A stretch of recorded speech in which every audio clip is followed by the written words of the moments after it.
Good evening. Welcome to George's Family Matters Live. Today is Thursday, December 8th, 2016. Ahead, we have one day left this week. We have Friday, tomorrow. And Fridays are going to be fun on George's Family Matters. We're still going to talk about very serious things, but we're going to have fun doing it. Tonight we have, tomorrow we have the Week in Review with you, the listener, and anything that you want to call in about. Whatever on your mind, that's what we want to hear about. We're going to talk about anything that happened during the week or anything new that you want to talk about, just whatever is on your mind. For today, we're going to have, hold on one second.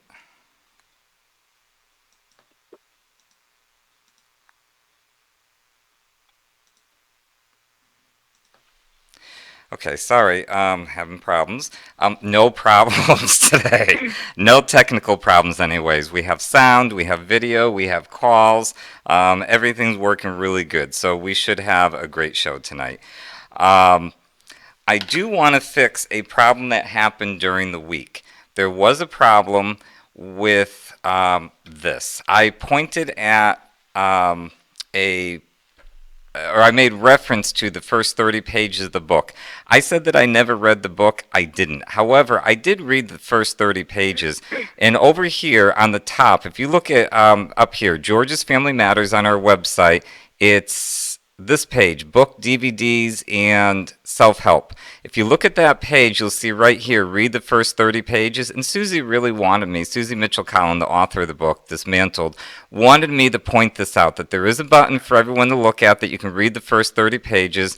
And also over here, you can press this button and you'll see photos of where we lived as a family in the different houses. It's just for interest. And you can also order the book from here. You can get either the book or the ebook Kindle version on this page as well.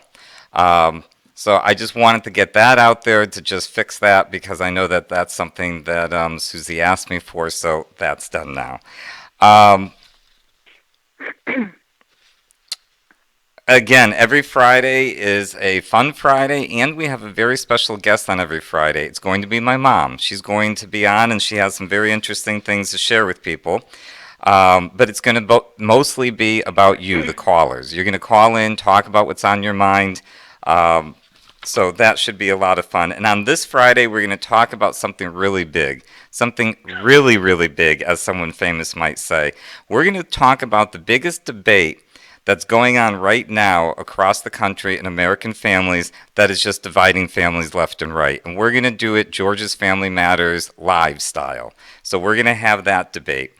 I was also told off by a listener, and by the way, I like to be told off by listeners. Not really told off. Somebody wrote in and said that they were kind of really disappointed that Lori Landry on Tuesday was not really properly introduced. They said that I kind of introduced her a little bit as a stooge because all that I gave is her title, that she's a licensed and family therapist. They know of her and said she has great work. And we're gonna fix that. We're gonna totally introduce Lori Landry the correct way today. Later in the show, we're going to have Lori Landry talk about forgiving, a very important thing. We're going to talk about that a little bit, and we're going to have Carlos talk about letting go. So today's show is Child of the System with Carlos Harasz, Foster Child to Adoptee to Adult, and now to Father to Be. We also have Lori Landry on tonight as well. So we're going to have two people on. We're going to start with Lori. Lori Landry is a licensed family therapist. And Lori, are you there? I am. Hi, Lori. How are you? I'm waiting with bated breath to hear what you're going to say about me, George. Well, Lori, what I'm going to say is that you're a licensed family, or you're a licensed, wait a minute, what are you now? Don't tell me. Okay, you can tell me, because actually I'm going to ask you. You tell us, what is your background? Where'd you come from? How many years experience? And tell us about your practice. I'm a licensed marriage and family therapist, and I've been that since, I believe, 1994, I think. Maybe 96. I can't remember. I'm old. So I've been practicing that long. What else do you want to know? Well, tell us about yourself in terms of where did you go to school? I went to St. Joseph College in West Hartford for my master's degree. I got 2 master's degrees from St. Joe's. And I've been practicing, and I've had a private practice in Wethersfield, Connecticut for about 10 years. But I've been doing family therapy for many more years. And I also understand that you have some involvement in Massachusetts with a very well-known institute there too. Do you want to tell us a little bit about that? Yes, several years ago I saw the folks from the Attachment Institute. They were presenting at a conference in Providence, Rhode Island, and I was intrigued with their work, and I knew that I didn't know enough about trauma with adopted kids and foster kids, and I sort of hunted them down and stalked them to ask them to teach me everything they know, and they graciously, after me hounding them, they graciously invited me to come and watch their work. And then I started hanging around them a lot to learn more and more, and then they hired me to come and work with them 1 day a week. So I was on their staff for a couple of years working with them, and I think it was the best learning experience of my professional life. They're brilliant there, and I learned so much from them, and I was very sad to leave, but my practice here got very big, and going to Worcester 1 day a week was difficult. My kids were in school at the time, and it became difficult, but I am very grateful that I had that opportunity. Excellent, and thank you for that, Lori, because I feel you're undersold a little bit on Tuesday. When they pointed it out to me, I felt very bad about it. And I also see I had your title a little backwards, so it's Licensed Family and Marriage Therapist. Licensed Marriage and Family Therapist, yes. Okay. I think I messed it up that time too, but good. Okay, and Carlos, Carlos Harasz, foster child, adopted child, adult, and now father-to-be. Carlos, we want to know, what are your credentials to be a father-to-be? My credentials, well, it's happening. There's one. That is the first step. 2, I would say that throughout my young life, I'm only 24, but I still feel very experienced in body and mind. I think foster care and then being adopted into a pretty good home is definitely helped shape my mind to be ready for this opportunity. Pretty good home. I have to point something out saying that. Carlos happens to be my adopted son. He's 24 years old. He's expecting his first baby, little Sophia, due January 10th, I believe. Yes. Excellent. We're looking forward to that. We also have a special treat for next week, because I just looked down at my screen. None of the shots are lined up for the wonderful photos that you sent us, Carlos. Maybe while you guys are talking, I can get some set up. But we do have some photos with your mother-to-be, Carrie. My fiance. Your fiance, sorry. I have to get used to these terms. Things have changed a little bit. Which means you're going to be a grandfather, George. Let's not forget to point that out. Thank you, Lori. A grandfather. Yes, thank you for that, Lori. And thank you for that, Carlos. Actually, it's probably one of the best things in my life that's ever been happening. I want to start. I'm excited. You should be. I want to start with questioning. And Lori, we're going to start with you. How are you doing tonight? I'm fine, George. How are you? Good, thanks. Okay, let's move to Carlos now. Now, Carlos, Lori stole the show on Tuesday, so we're going to get Carlos. This is really on Thursdays. I stole the show? Wait, let's get back to me. I stole the show? You did. You stole the show. Everybody loved you. You answered your questions beautifully well, and you had the whole show. What we're going to do on Thursdays, though, it's really Carlos's show. It's the day that Carlos gets to talk about his experience because he's really lived through it. Lori, you've learned it through your practice, through going to school and seeing many, many, many families. And I think that you have a lot to add, but this is Carlos's day. And Lori, you're here because I think that a lot of callers that are going to call in are going to have a lot of questions in terms of, oh, you know what I just noticed? There we are. What a good-looking bunch. I didn't even realize none of us were up on the screen. So on Thursdays, I'd like it to be that people that call in, that you've either been adopted, foster care, maybe you've adopted or had foster care children, anyone associated with that. It's really our foster care day, our adoption day, to talk about any kind of issues that go along with that. Carlos, what I want to ask you is, first of all, what message do you have for foster and adopted children in the system? Because it's very hard for them. And I want to know from you, from your experience, what would you recommend? I think for my personal experience, the more belief I have in myself, the farther I'm able to go. The moment I start dwelling on things that I can't control is when I find myself taking steps back. So I think no matter how hard your position's in, I think you need to at least praise yourself, if anything. Find something good about yourself, stick to that, and then take the next step rather than trying to take all 10 at once. Okay, and Carlos, what was it like for you? And I know some of these questions are going to be hard for you. We're only doing it really this one time to get you introduced to everyone. And then after that, we really want callers in the following weeks to call in on Thursdays. But what was it like for you personally to lose your family? And I hate to ask like that, but your birth family, what was it like to lose them? I don't think it strikes you until you're in the foster care system and you don't understand why 1 week you're in one place and then the next week you're in another. I found, particularly for myself, that I adapted trying to please that person that was in front of me rather than trying to find my niche and where do I fit. It was all about pleasing what's in front of me so that I could stay for at least longer than 2 weeks, if that makes sense. Did you go through a lot of foster placements? In about 3 years, about 25 different homes. That's a pretty lot of them. Yeah. So, None that I would be gracious for. mm-hmm. And I just realized, Carlos, I just have to fix them. There we go. I put one of your pictures up there with Carrie by accident. And Carlos, in the foster homes that you were in, you said in 3 years about 25 of them. What did that feel like going from foster home to foster home?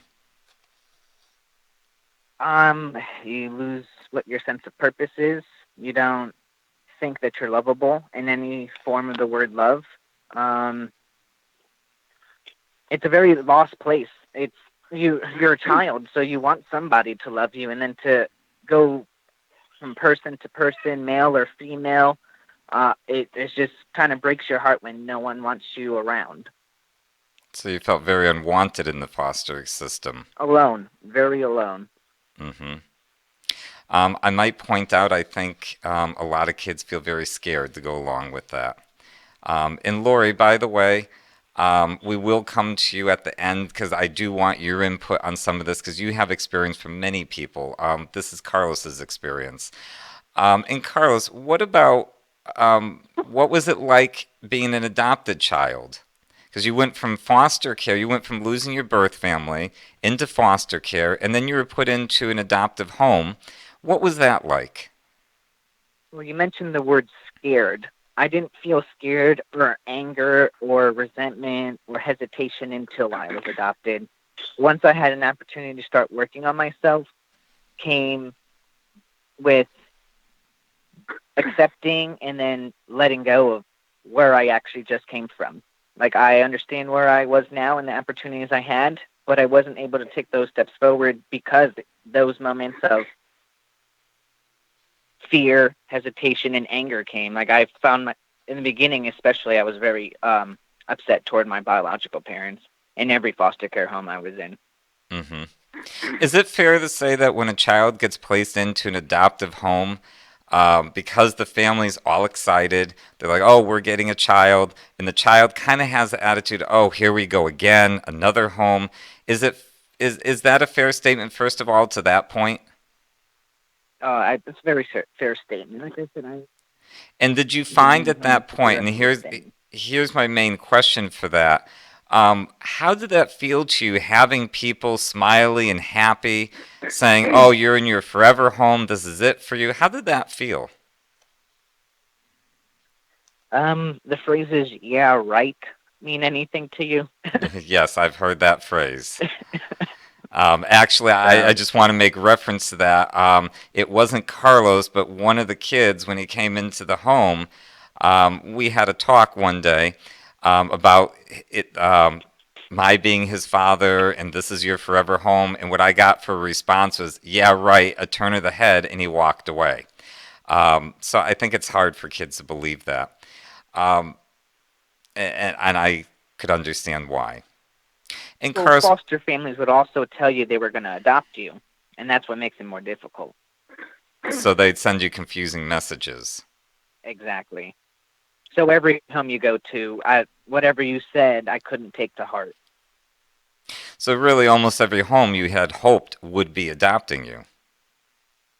Oh yes, for sure. Hmm. And when did things turn good for you? When did it start to feel good? And what do you think caused that change? Mm. I think when I first started recognizing that I was feeling better was probably late in high school, honestly, which is probably about 10 years into the adoption, is when I started feeling comfortable enough to open up a little bit about my mother and talk about what my actual feelings were toward her. Um, Kind of accepting that, yeah, I'm here. I'm doing school, I'm doing things, and George is still there. So I think it was probably my junior or senior year of high school. That it started to feel real. Yes. So 10 years later, yeah. Now, one thing that I want to point out at that time of your life, we went from going to a a family therapist that was just a general therapist, and you started going for specific attachment therapy. Did you find that that helped you? Oh, I would say that year to and a half to 2 years is probably what changed my life. Yeah, that's when we saw a huge change in you. And I point that out to people because attachment therapy is a very specialized thing. And we're going to have Lori comment on that because she's an attachment specialist. But it's a very important thing. A lot of people say that attachment disorders are very questionable, like reactive attachment disorders. Some people say, does it even exist? Believe me, it exists. I saw it in my children. Carlos is saying that it existed because the attachment therapy helped, but Lori's going to comment more on that in a minute as well. We'll let her speak again.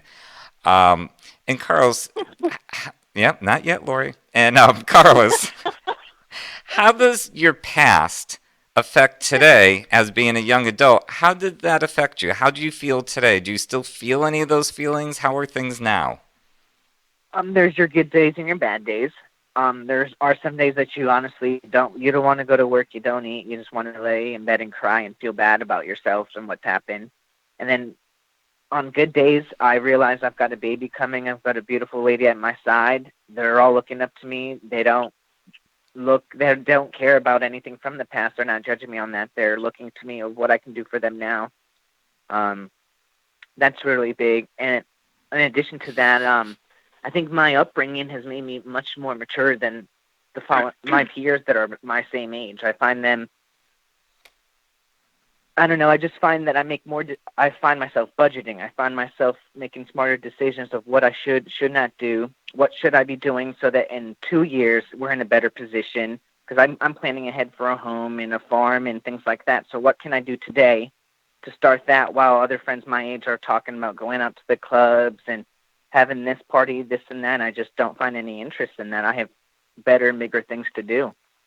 Now, Carlos, this question isn't on my sheet, but I'm going to ask. Is there any chance that you had a good father that maybe was a good influence on you that could have maybe helped you with those kinds of things?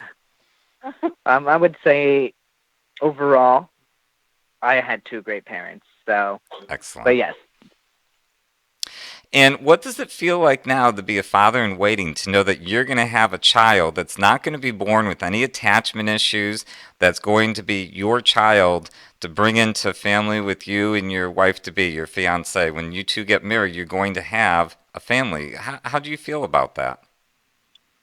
I think that's the most exciting and important part about this pregnancy is that I'm so excited that I get to raise this child in a way that they will never have to experience a life I had. I don't regret my life, but it sure would have been easier to be born into more privileges or without any emotional attachment, be able to attach to anyone that wanted to. I'm very excited to show this girl a very spoiled world. And you know what? I believe you will. I know you very well, and I see the way you guys are. I got to say, I'm quite proud of you, the way you're handling things. Lori, you heard a lot of things in there, what Carlos said. What caught your ear in there? Say that again, George. I'm sorry. Um, I missed it. oh, so you weren't listening to anything Carlos said? No, you No, heard. I just had dinner. Are you guys still talking? Yeah, we are. I'm sure you were really listening. I was on a break. Were you really? Were you listening? You were listening. No, I was listening. And Lori, out of what you heard from Carlos, what caught your ear in that? And specifically, I'd like you to talk about attachment therapy at the end of answering that. But what caught your ear in what you heard Carlos talking about? Well, I'm incredibly proud of him to hear him speak like this. I had a big smile on my face listening to him. That I think is the biggest thing. In terms of what he said, I was sad to listen, to his story. But I don't know. I just all of it catches my ear. I think I don't like the word resilient at all.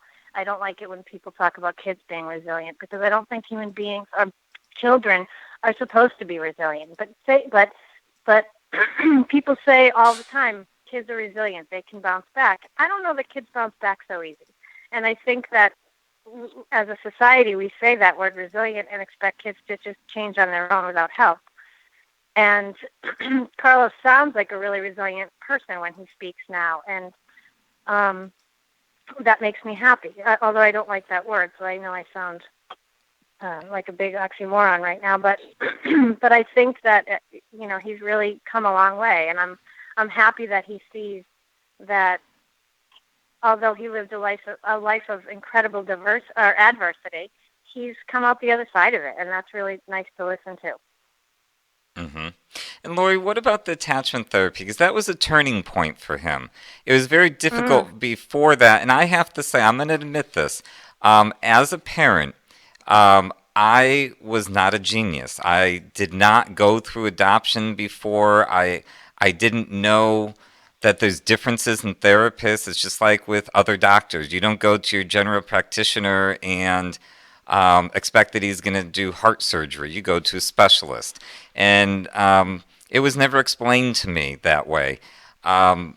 Although I did have, at the adoption agency, they didn't like the therapist we were using, but putting that aside, we didn't realize that this exists. And I stress this because it's such an important thing.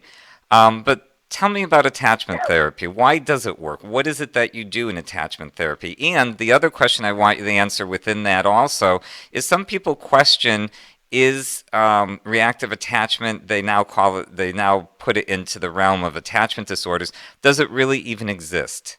And you also said the other day that it starts at about 16 weeks in utero. However, I'd like you to build on that too, because I think that people have trouble understanding that. I think they can understand that as a baby, but talk about all that.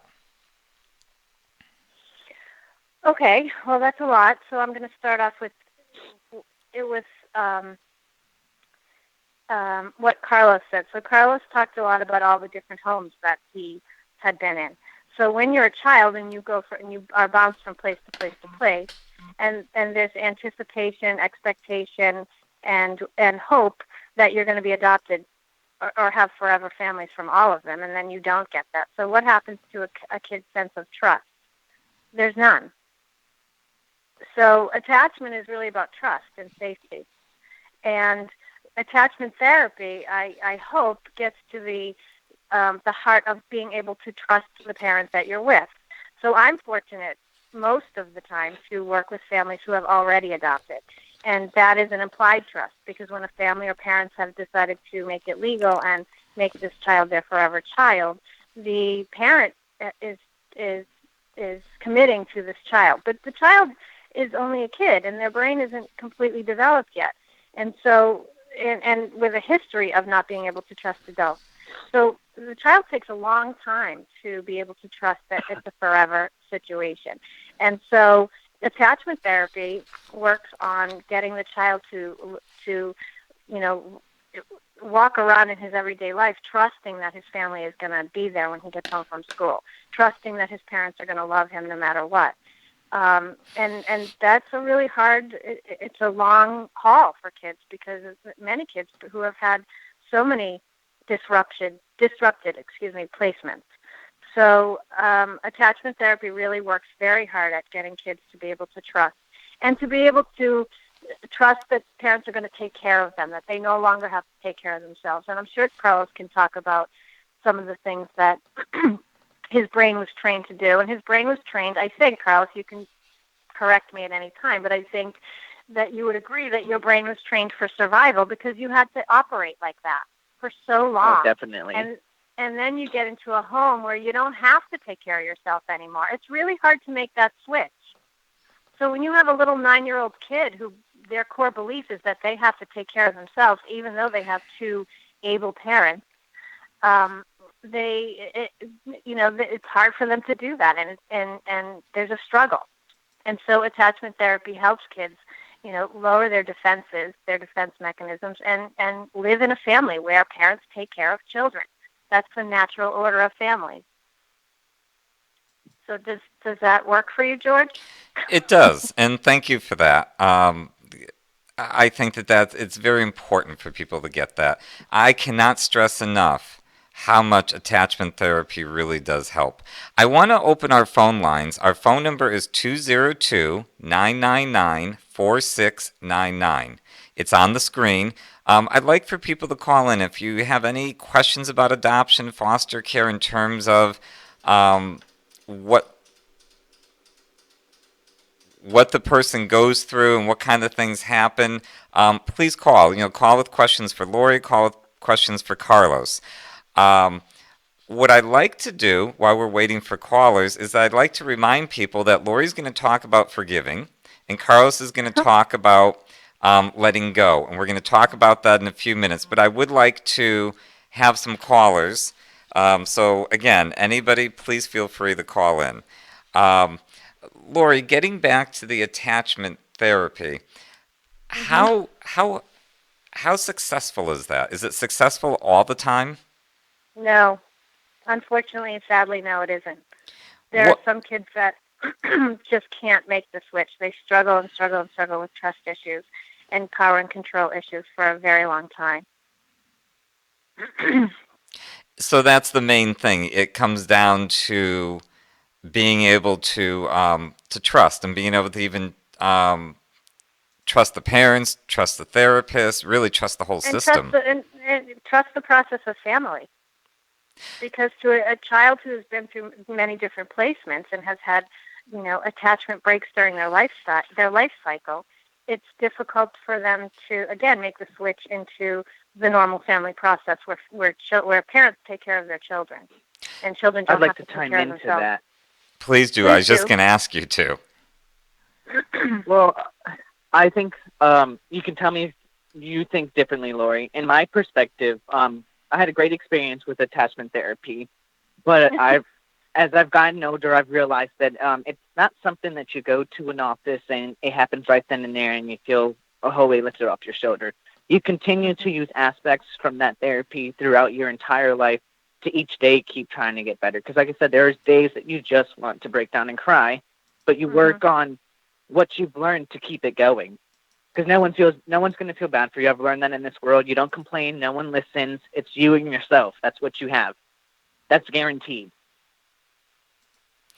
But I think, though, Carlos, when you have a system that's working, that a child also learns that they can trust their parents, right? Mm-hmm. Yeah, so through for sure. the life cycle, in the best of circumstances, in the way I think that the world is set up, some people believe God set it up this way, but other people just, I don't know, it's just the family system is designed for children to be able to trust their parents and their parents' guidance. And so And so I agree with you that that I think all therapy, hopefully, people go in and they learn what they can and they make the changes and then they carry those things with them for their whole life. That's how it works, and that's when it works well. So I'm glad to hear that you took from the therapy and you apply those things that you learned to your everyday life now as an adult and a grown man. That's really good. So I think that although you talk about depending on yourself, I think that it's important for kids to understand that they can rely on their parents too. Do you agree with that? Children. Yeah, I do. I totally agree with that. Yeah. So that's kind of the goal of attachment therapy, is to get kids to understand that they finally do have parents that they can trust and that they can have for guidance and that they're not alone. I want to talk about something really quick as well. As a parent, one of your major goals is to raise a child to be an independent adult that they can go have their own family, because they're not going to be children forever. And one of the rewards of that is this, and the callers can, people that are listening, can see what's on the screen. It's a picture of Carlos with his girlfriend, or fiance. Sorry, Carlos, fiance, and Carlos said himself he struggles, but he's doing it. And that's the thing. He's making it happen. And that's a very important thing, because I think that's what it's all about. And Carlos, you said yourself it's a struggle. Do you still look to those things from attachment, or does it just come natural that you go to? I mean, explain the struggle. And by the way, while you're talking, Carlos, anybody that calls in, I'd like to put you on. I'm also going to put up some pictures of Carlos and Carrie so people can just see what he's made of his life so far. Go ahead, Carlos. I definitely relate back to things I learned during the attachment therapy. I think about a week ago is when I was excited from the get-go about the pregnancy. But about a week ago, I think it's when it actually hit me. And I started freaking out a little bit. And I started thinking, like, well, I could barely handle myself as a kid. How am I supposed to handle this child? And then I realized, like, I'm a working man. I'm surrounding myself with intelligent, smart people who are also willing to work. I have a good family base. But the biggest thing is, every day, people say that children forget the trauma or they're too young to remember. I don't like saying that. Whether it's a baby or an 8-year-old, they're going to remember it, whether they can relate it out in words for you or if it's their body that feels that emotional or physical pain every day. My big thing is that if you can't clear your mind from all that, what I like to call garbage, because it's in the past, there's absolutely nothing you're going to do about it to change it. It's what you're going to do on forward that's going to make your life. So my big thing is just every day, just try to clear your mind of stuff that just doesn't matter. Mm-hmm. Otherwise, you're never going to move forward. When it's a lot easier to drive on a sunny day than it is when it's clouding and raining. Does that make sense? It does. Mm-hmm. Carlos, we're going to bring on a caller and see what's on their mind. Okay. Caller, can you hear me? Oh, no. Please call back. I accidentally hit delete. We'll take your call right away. I hit the wrong button. I want to say something on behalf of that. This week, on Monday, we started 23 and a half minutes late. I apologize.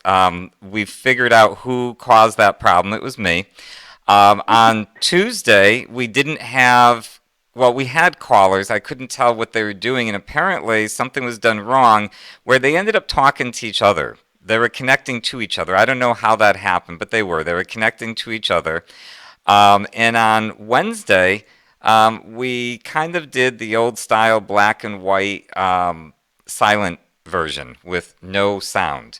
So it kind of got canned after about 20 minutes and we couldn't figure out what was going on with the sound. So today really should go smooth, except I did hit the wrong button. So I apologize for that. Whoever you were calling, please call back. We'll put you on right away. Lori, you heard what Carlos just said a second ago. Do you care to comment on that? Which part?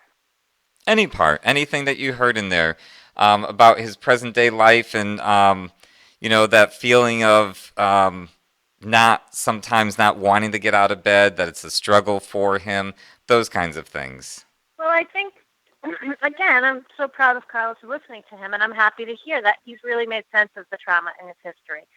So, so he knows that he knows he has memories of the bad things that happened, and but it sounds to me like he doesn't have the negative emotional punch that slams you with those memories anymore. So he has the memories and understands and can picture what happened, but it doesn't sound to me like he has the emotional punch anymore and the emotional pain connected with it so much.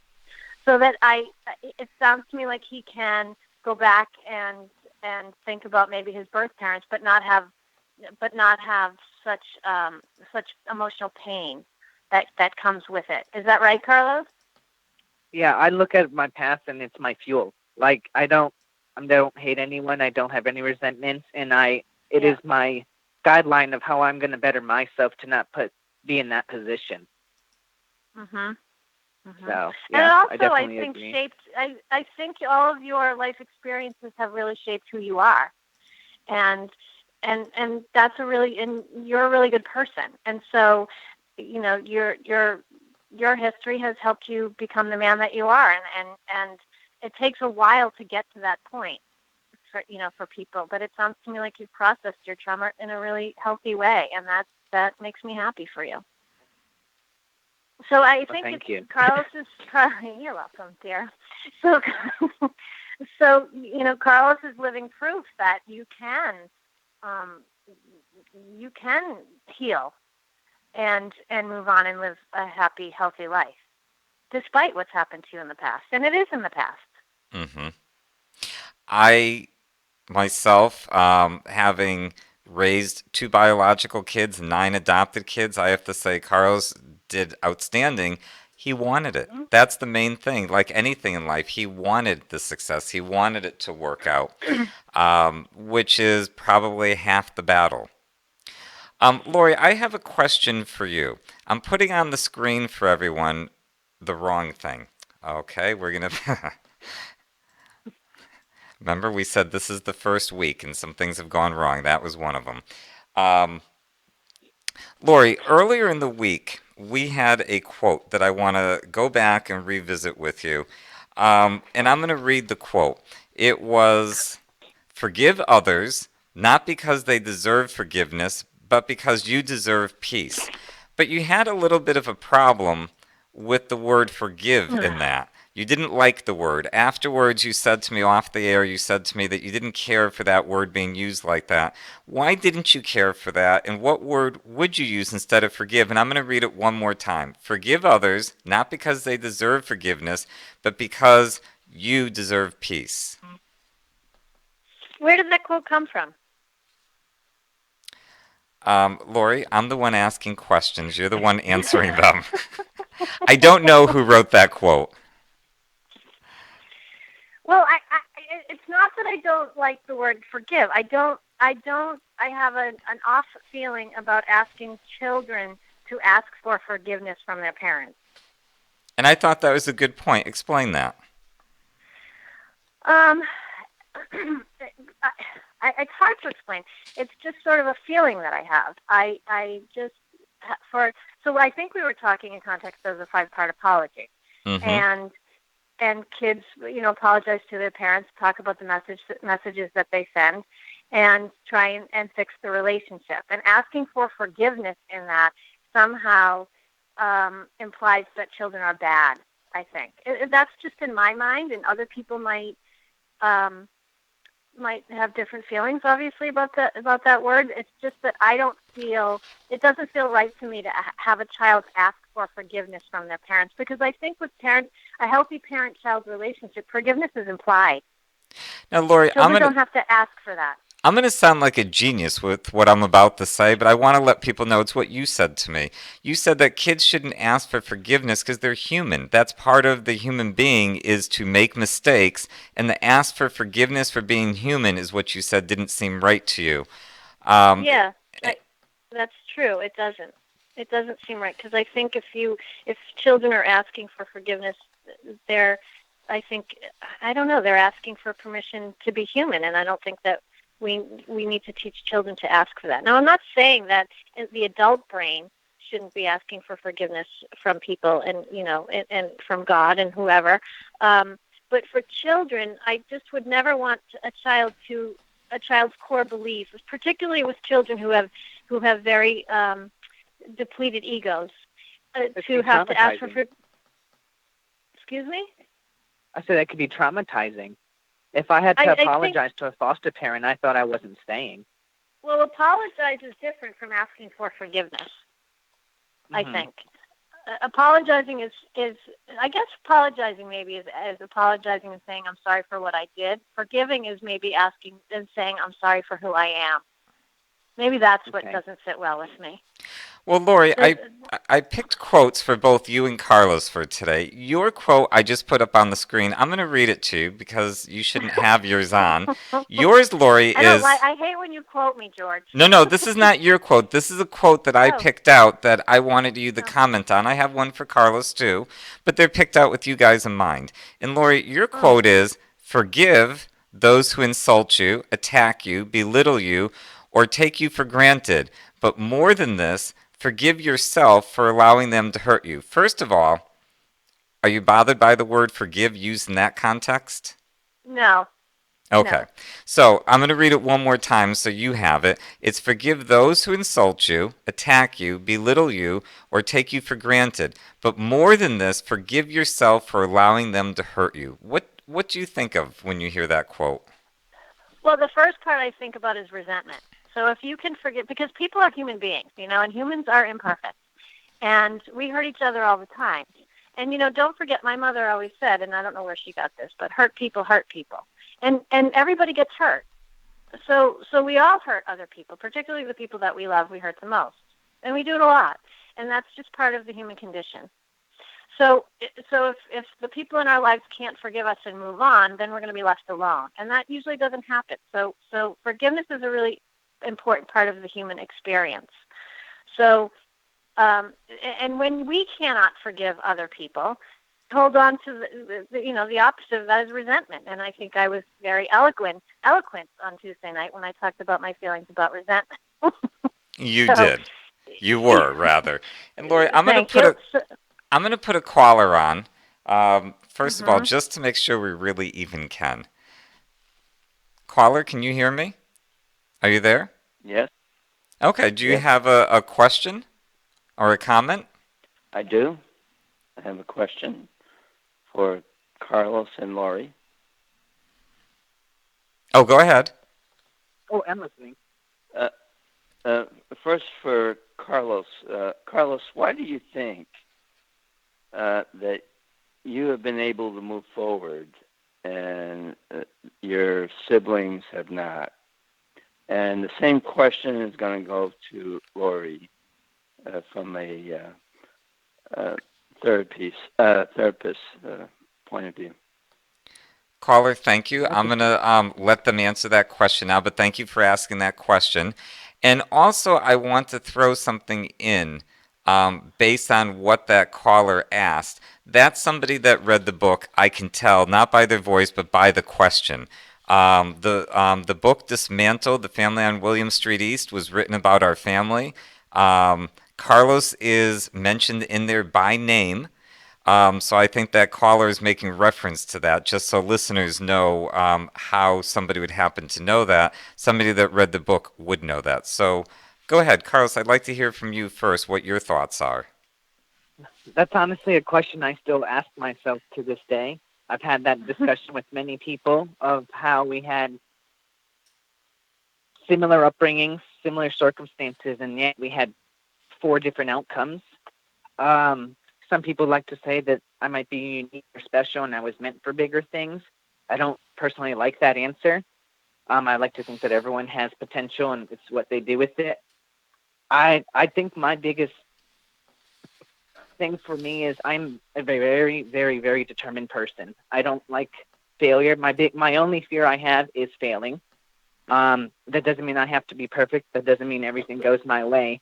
But it's my determination that I just feel is not going to allow me to fail myself. That's an excellent answer. Lori, how would you answer that question? Well, I can only speak sort of globally about that, and what I will say is that every brain is different. And I think I talked about this on Tuesday night, and that is, you can have 30 people walk away from a plane crash, and 5 of them might get on the next plane and fly home, and 10 of them might never fly again. So same experience, different outcome, as Carlos said. It's all about how the brain processes information and how the brain processes trauma and tragedy. So for whatever reason, something happened to Carlos and his brain at some point during his journey that made him have a different outcome, that made him make sense of things in a different way. And we don't know about what will happen with others. We don't know. People change and grow at different times in their life, and when different things happen. So I only can say that everybody, every human being. What's beautiful about human beings is that we're all so different, even when we're made by the same people and we're brought up in the same house. I have 5 siblings, and by birth and adoption. And we are all very, very different, and we have the same parents. And I think that that's a great tribute to my parents, because they raised us in a way that we were all able to be individual and be ourselves and be who we were going to be. And we're all different.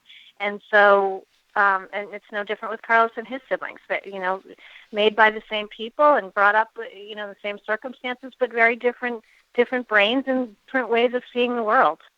And so, it's just, I don't think it's a magic pill. I don't think it's a magic person. I think it's probably, many different things. But I will say that I think a lot of it has to do with the human brain. It's something in Carlos's brain made him a survivor, and a survivor that is going to be happy and healthy.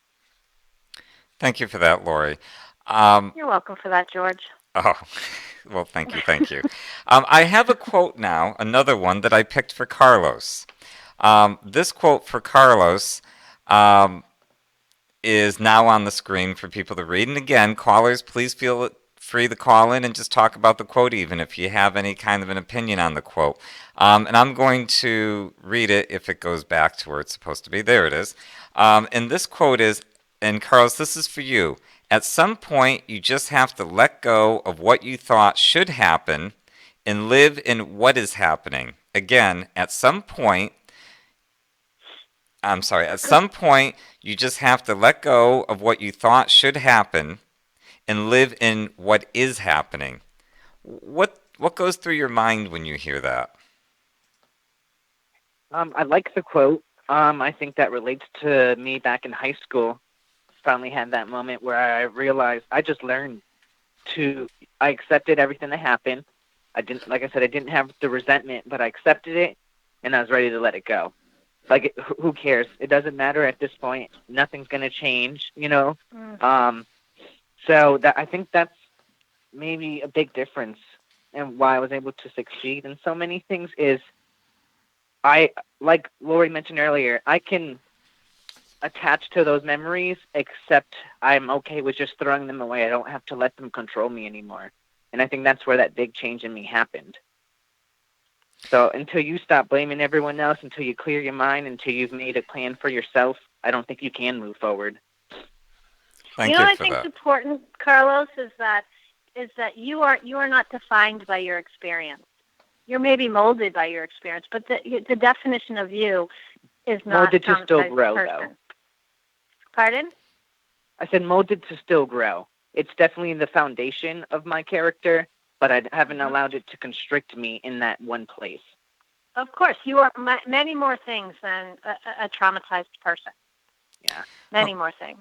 Okay, we're going to go to another caller. Caller, can you hear me? Yes. Hi. Do you have a question or a comment? I do. I have a question for Mrs. Lori Landry. Yes, I can. Lori, this is a question for you. Yes. Lori Landry. Yes. About the forgiveness, the forgiveness quote, do you feel that it's beneficial for children to forgive those who did them wrong? I think the concept of teaching children forgiveness is very important. So I think that the whole notion of forgiveness is an important thing. I just have a problem with the connotation that the word forgiveness implies with a child, particularly with a parent. Do you understand that? Right. I do. So I think that children definitely need to be taught to forgive, if you will, others, so that they can move on. And I think that whole concept is important for the child who needs to do the forgiving, because they can't feel good about themselves if they hurt people and don't make it right. And so with the 5-part apology, for example, the word for that is fixing things and fixing the relationship, right? So right. So being able to teach that concept to children is very important. It's really a life skill that human beings need as they carry on their lives. Yeah, I think adults need it. So, yeah. So my question lends itself to I don't think children should have to ask for forgiveness. Yes, if they act out or they do whatever, they can apologize. No. I agree with you on that. They shouldn't have to ask for forgiveness for being a child and no, because I think being forgiveness a hurt child, in the parent, especially. Right, and I think forgiveness in the parent-child relationship is implied. It's just there, and right. Children, I think, should know that they're going to be forgiven by their parents, that love never leaves. Well, absolutely, unconditional, right. Yes. But do you think it's beneficial for them to, yes, and obviously you think that for them to be able, maybe even as adults, until they get to adulthood, and like Carlos has essentially, forgiven those who have maybe... I'd like to chime into that. Okay, go ahead. For a perfect example would be, someone mentioned my other siblings. I do not forgive my siblings for what they've done. I've accepted it. I've let it go. But if anyone ever asks me, do I forgive what they've done? I don't think I can say yes. But they do not hinder any decisions that I make going forward from here on out. But I won't forgive them, if that makes sense. Well, caller, thank you for that. That was a great question. Oh, go ahead. George, I'm not done. Oh, go ahead. Okay. So one of my favorite quotes about forgiveness is a gift we give ourselves. Because, and maybe that goes to Carlos's point, because I think when you carry all of that with you, that sort of resentment, that, grudge, that whatever, that's your burden. You know what I mean? So when you let go, and there are many ways to let go, but I think forgiveness is probably one of the most powerful. And now I'll be quiet, George. Well, thank you for calling. You opened up a great discussion for that. I'm going to let you go, and we're going to talk about it a little bit, and thank you. Caller, can you call again next time I'm on? Oh, well, the caller's going to hear you. Lori asked if you can call again. I just dropped the call, though. I want to point something out. Carlos, when he references he can't forgive them, again, the book Dismantled, Family on William Street, talks about what happened. Our family went through something horrific from some accusations that were made that were not true, and they stuck to them. There's a lot of anger, rebellion going through them through their teenage years. They weren't able to accept that they had a set of parents, that they had a home. I think that they were trying to hold on to their past, and there's a lot of anger in there. And it ended up destroying our family. That's what the book Dismantled is all about. It destroyed a family with 11 children and just completely dismantled us. I mean, we'll have Susan back on, Susie Mitchell-Collin, one day for Dismantled. That's the book that I showed you at the beginning. So Carlos is not saying little things that he's having trouble forgiving for. He's talking about seeing his parents put into jail, seeing his parents be put through a trial that never should have happened. A lot of things. And by the way, the trial of Doug, my husband at the time, he was found not guilty. Matter of fact, the accuser admitted to many lies in court, and the rest of it was just all unraveled. And for me, everything was dismissed. They had no charges to bring forward. There was nothing to bring forward. However, the damage that it caused, Carlos ended up losing, and Carlos, you can chime in, but he ended up losing his birth family when he was 8. Then at about 18, he ended up losing the little bit of birth family he had because he was adopted with three of his biological siblings who were with him from 8 to 18.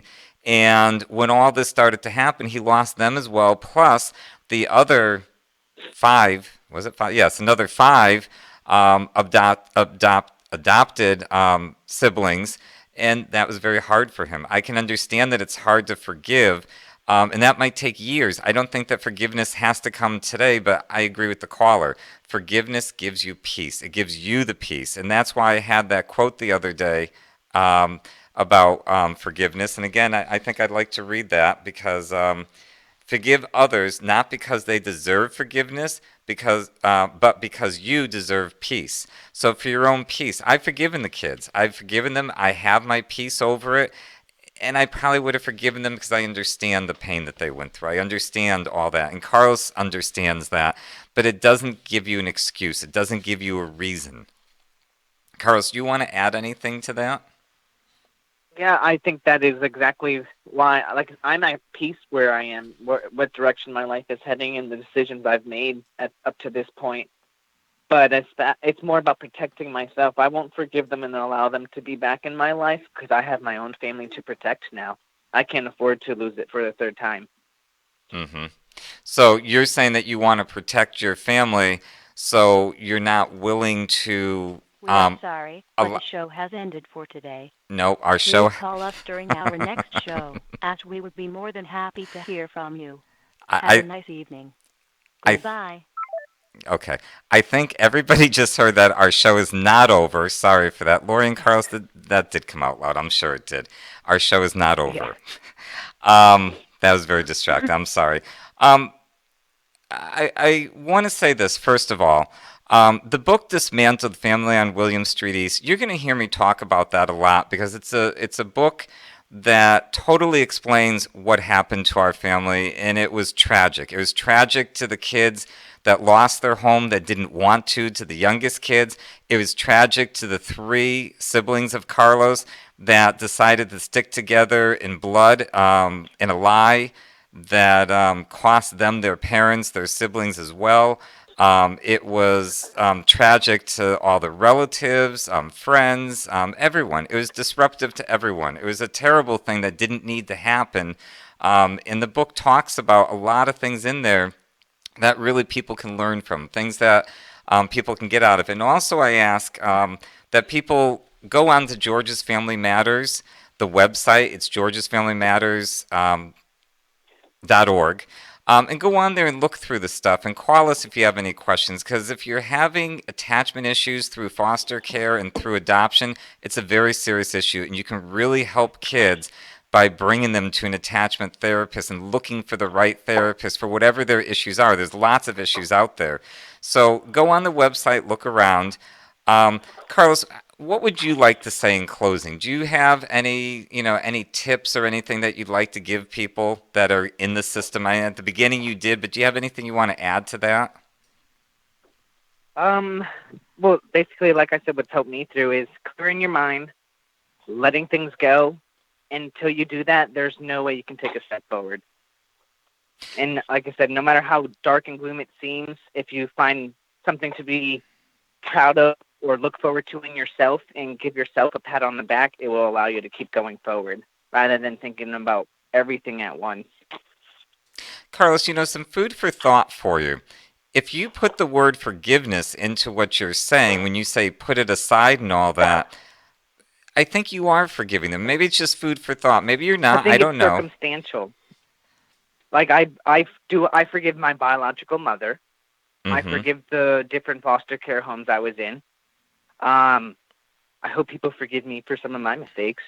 But when it comes to that particular situation, I can accept it. I'm willing to move on. I have no harsh feelings, no bad ill will sending their direction. But like I said, it's about protecting myself and my future family. I just can't forgive them and allow them in again.